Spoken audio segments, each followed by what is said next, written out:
Thank you for joining us today as SportsArt talks skate training in practice with Ability KC. We are here with Ability KC's top physical therapists, Natalie Dirnberger and Alison Carr, who both work closely with the ICARE and gait training therapies on a regular basis. Before we get started, Natalie and Alison, it would be great if you could share with us a quick rundown of Ability KC's facility and the types of care you offer within it. Well, that can be kind of confusing. So Ability KC has a couple different, I guess, programs would be the best word for it. Yeah, we have several programs, but the program where the ICARE is housed is medical rehabilitation. And medical rehabilitation across a variety of ages. So we have a pediatric, adolescent, and adult program in medical rehab for all of those populations. It's amazing to hear how granular you get with the different departments. I know I read on your website a little while back that one of the main things that sets Ability KC apart is your ability to cover the full continuum of care and the fact that you're able to assist like 3,000 patients a year across that continuum. Are these different departments how you're able to achieve that? Yes, and so we have programs like at our building is med rehab for all different ages, but then we also have a preschool at a different facility and then vocational rehab services. Vocational? But for our med rehab program, we see patients that have suffered any sort of neurological injury. So brain injuries, strokes, spinal cord injuries are our biggest population types. Okay, thank you for that quick rundown. It's so impressive to hear how Ability KC is offering so many different types of therapy options for such a vast population, all the way from the pediatric through elderly patients. We were discussing this a bit prior to the call where we were going over all the different technologies that you use for gait training, and I was completely blown away by the 15 to 20 tools that you listed for the different use cases. For the sake of time, if we try to narrow that down a bit, what would you say you commonly use for a stroke patient looking to regain their walking abilities? So I feel like if you had to kind of grade that progression with gait, I mean, we tend to start more exo, more support, more assist from the robot. And then you could kind of work your way down to an ICARE and work your way down towards, just BioNS type thing. I mean, that would kind of be a progression, but I mean, all in all, we really utilize all of our equipment quite a bit. Yeah. Interesting. So depending on client's ability level, you normally start with an exo device for more support and then move to something like the ICARE for further training.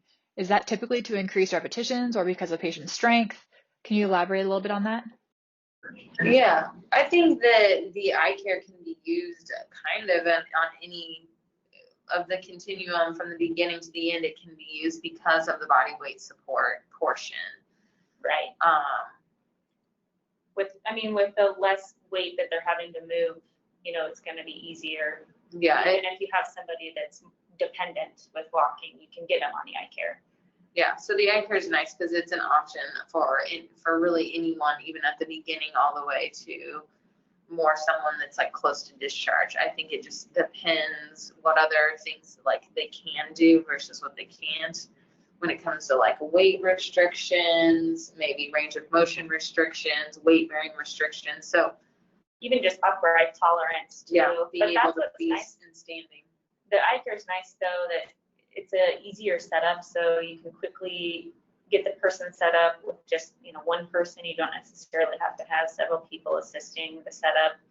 And then if the patient gets tired, if they are demonstrating intolerance with it, you can quickly sit them down without having to mess with software and things like that. It's a lot quicker to get up and down. It's really nice to be able to you could do it just for a minute and then sit down, or it could be something that you're doing with someone that's trying to use a traditional elliptical and you're working on 30 minutes. So it has a wide range of use. And then the stride length factor too plays in because, at first you might start with like a shorter stride length just because that's what they can do. But as they, progress more, you can challenge them more by increasing that stride and increasing like the intensity of their workout, not just with the resistance, but with that threshold.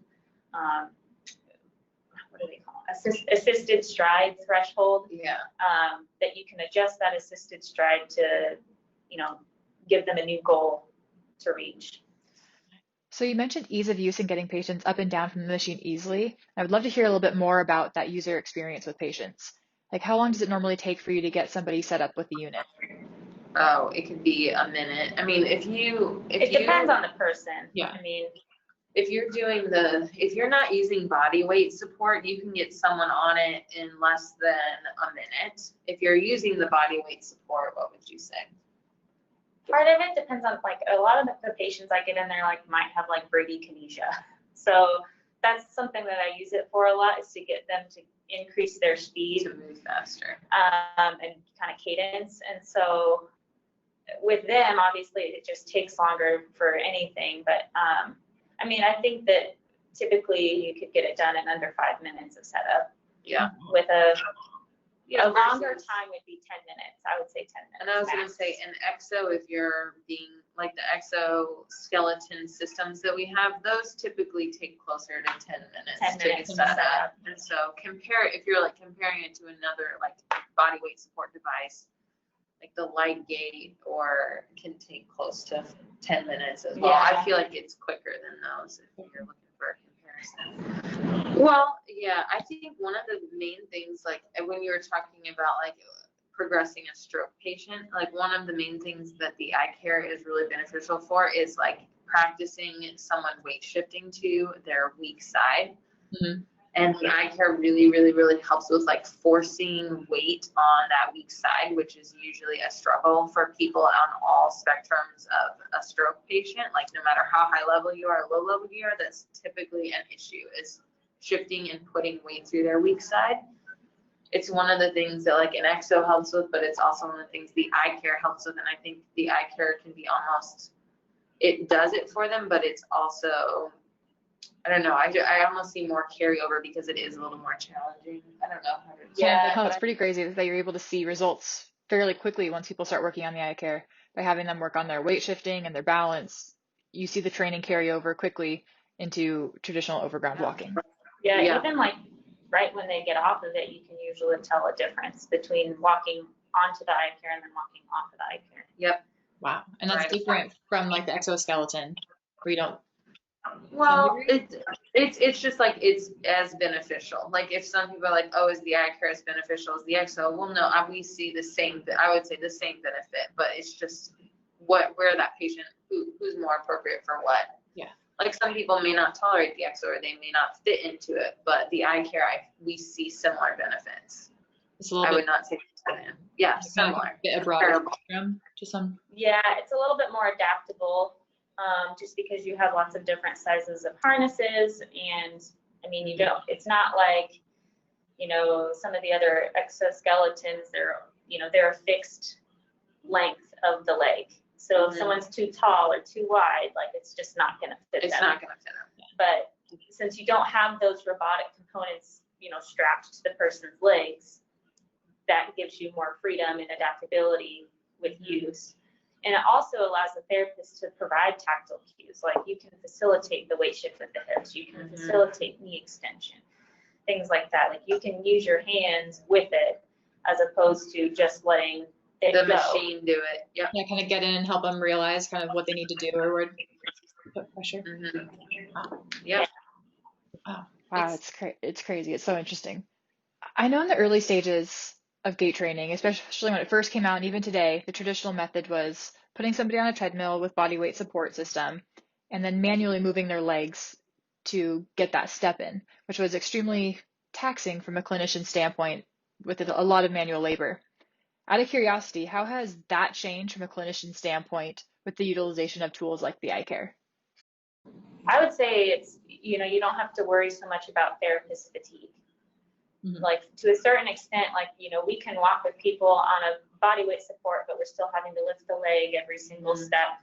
And after a matter of a few minutes, really, you get pretty tired. And as therapists that use our hands all day long, we need to kind of conserve those muscles and conserve that energy because we have that many other patients that we have to see in a day. Mm-hmm. So it's really beneficial for the therapist, but also the patient, because they're going to get more repetition if the therapist isn't getting fatigued. Yeah, you're able to focus on more things too. So if before you were just, okay, we're going to focus on bending your knee, like, because that's all I can physically do when you're walking on a treadmill is bending the knee, versus if you have the help of the robot or the ICARE, the motor of the ICARE, you have that assist, you have the upright, so then you can focus on other things and kind of, have more attention to detail and have maybe really focus in on what their hip's doing at the same time as their knee and their stride length and their posture. Has being able to focus on those things helped you see improvements in people's recovery times? Sure, you can strengthen more things at the same time, and then maybe you just get better carryover and hopefully just better gait quality. It's great to hear the benefits from a clinician's perspective, especially in relationship to physically tiring out. I mean, the fact that you're able to focus on more points of improvement for your patients without exhausting yourself, and how that allows you to provide the same level of care and training to individuals throughout the day, whether it be your first patient or your fifth patient of the day, is incredible. Yeah, I think that's true. Nice. Previously, when we spoke, we touched on technology a little bit, and you mentioned that your leadership team is heavily vested in technology and identifying emerging technologies within the industry. Does this help you with your ability to provide care for your patients and helping keep Ability KC at the forefront of what is working with rehabilitation within the industry?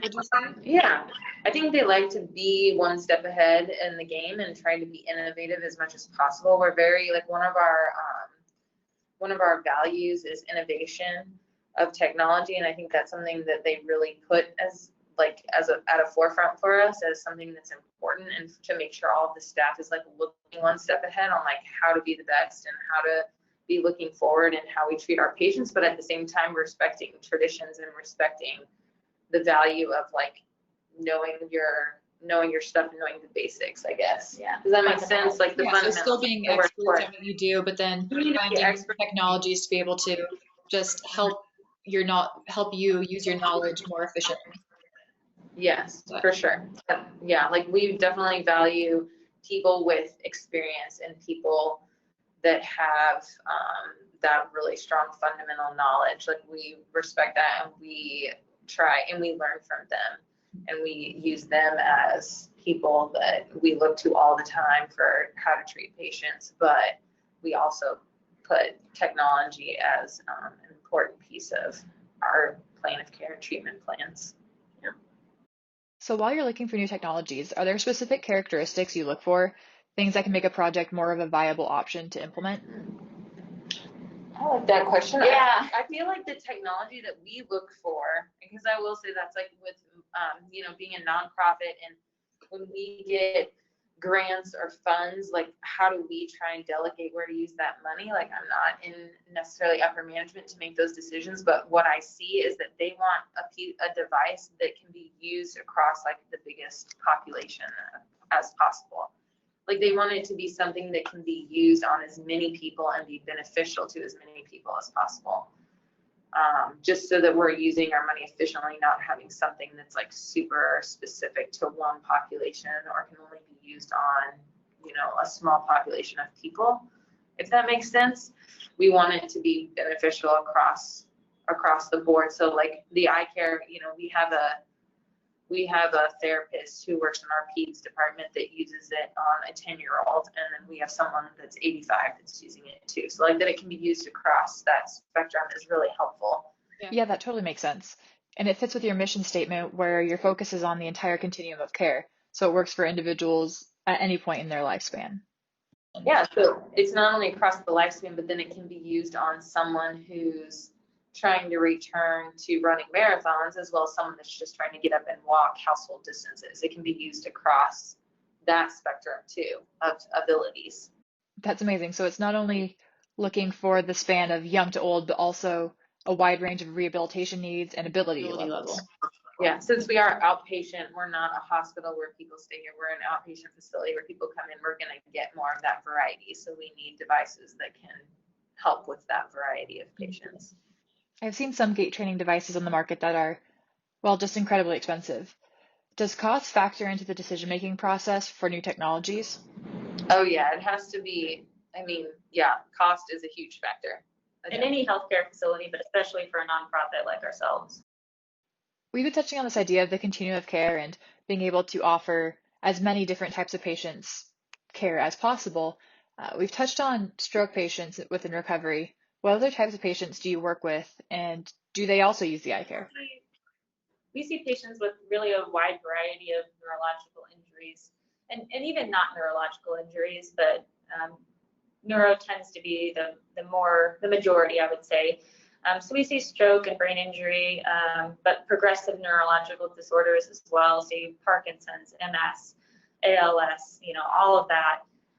And really the ICARE is beneficial for all of those.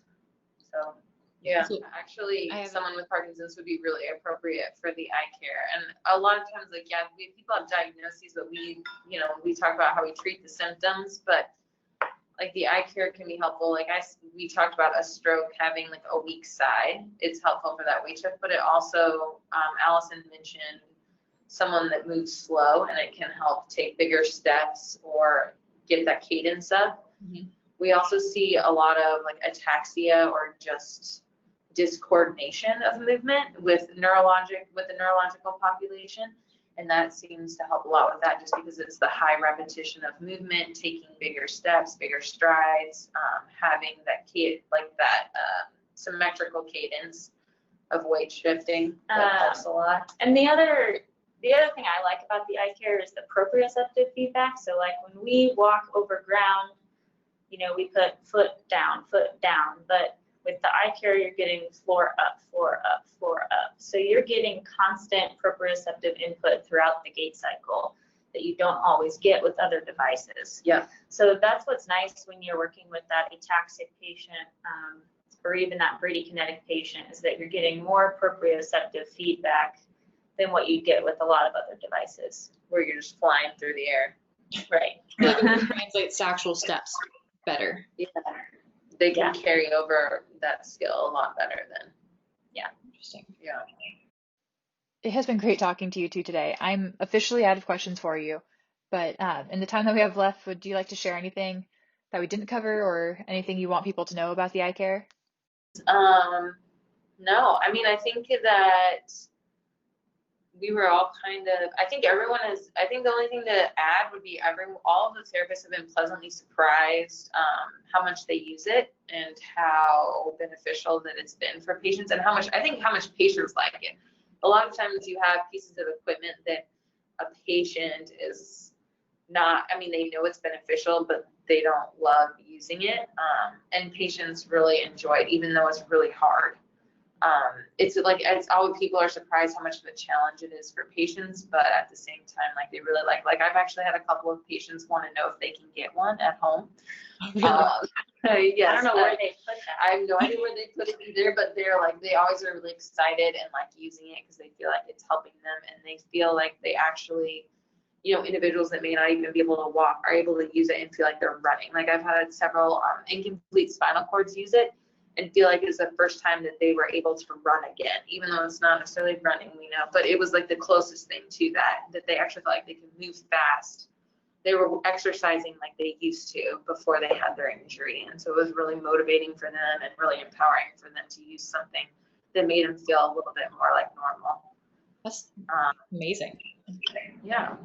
So that's helpful. And then I think that every therapist is able to use it, which is awesome, because a lot of devices are so complicated that they require a ton of training and a ton of expertise. Not that it's like that. It's not that it doesn't require expertise. It's just really simple and easy to use. And so it's nice that everyone can feel confident and comfortable using it with their patient.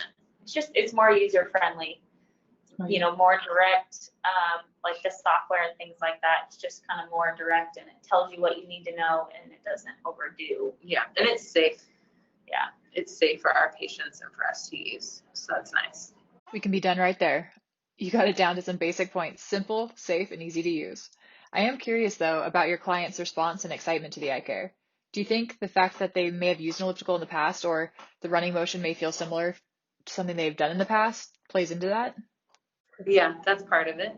Yeah, I think it is something that's familiar to them. I've had several patients say, oh yeah, I used to go to the gym and use the elliptical, and so it's exciting for them to get to be on that.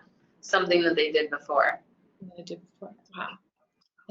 Yeah, and even though everyone's walking, they know that I don't know, obviously when you work on walking, but that, like some of those pieces of equipment you said were very overwhelming or very intense looking, and patients feel that, and that can sometimes make them feel nervous, and the ICARE looks familiar to them, so it's not as intimidating. So it can make them feel comfortable and a little more normal using A it. little more at ease. I think ending on happy patients is the perfect place for us to stop. Thank you guys so much for taking the time to talk through gait training and using ICARE with us today.